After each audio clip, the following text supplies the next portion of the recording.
In the 17th century, the three letters BOC formed the world's most recognizable logo. These initials belonged to the Granita Indies Company, also known as the Dutch East India Company, which was widely regarded as the most profitable corporation ever established. Beginning in 1602, it monopolized the thriving spice market and pioneered trade routes between Asia and Europe. Such success, however, came at a high cost in human lives. The Dutch government established the company with the authority to wage war, conduct diplomacy, and visit colonies throughout Asia. The Dutch East India Company's goal was to make money while competing with other European empires. At the time, the Asian market was the most important, and spices were in high demand. Nutmeg was one of Europe's most valuable spices, but it could only be grown on Indonesia's Banda Islands. If Dutch officials gained sole control of nutmeg, they would enrich their investors, ensure the company's long-term survival, and deny their competitors the same benefits. Their plan, however, was contingent on the band's Chinese members' agreement.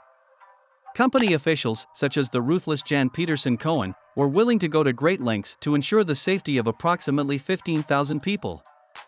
The Banda Islands were made up of village confederations ruled by wealthy men known as orang kaya, expert traders who had held a virtual nutmeg monopoly for centuries, selling at the highest price to Asian and European merchants. When the Dutch East India Company arrived in the early 1600s, its officials convinced a group of orang kaya to sign a treaty guaranteeing protection in exchange for a monopoly on nutmeg. With ease, Bandan leaders had previously made similar agreements, but had been able to break them with little consequence.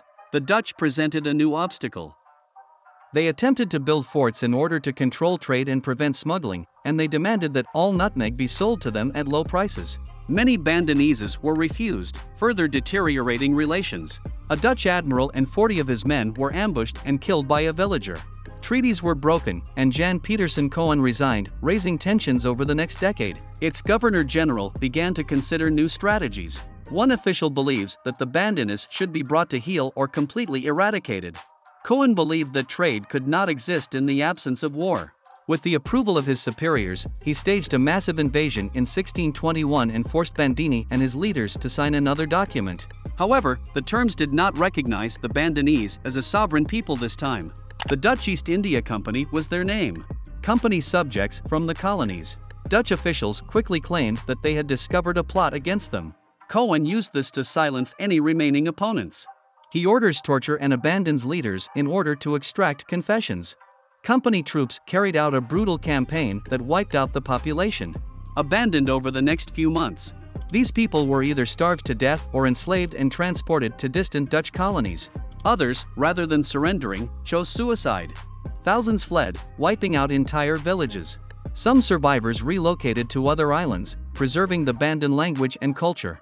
The indigenous population had shrunk to less than 1,000 people when the company's violent campaign ended, with the vast majority of them enslaved. The Dutch East India Company divided the islands into plantations and brought slave labor with them. Many consider it genocide to secure a global nutmeg monopoly. The economic development of the company was accelerated, contributing to the Dutch Golden Age. Despite criticism, Khan was regarded as a national hero well into the 20th century, and a statue of him stands in Hoorn 400 years after the Banda massacre. Despite mounting calls for its removal, the Dutch East India Company gained control of a valuable commodity and profits skyrocketed, but they did so by violently tearing another society apart in Koen.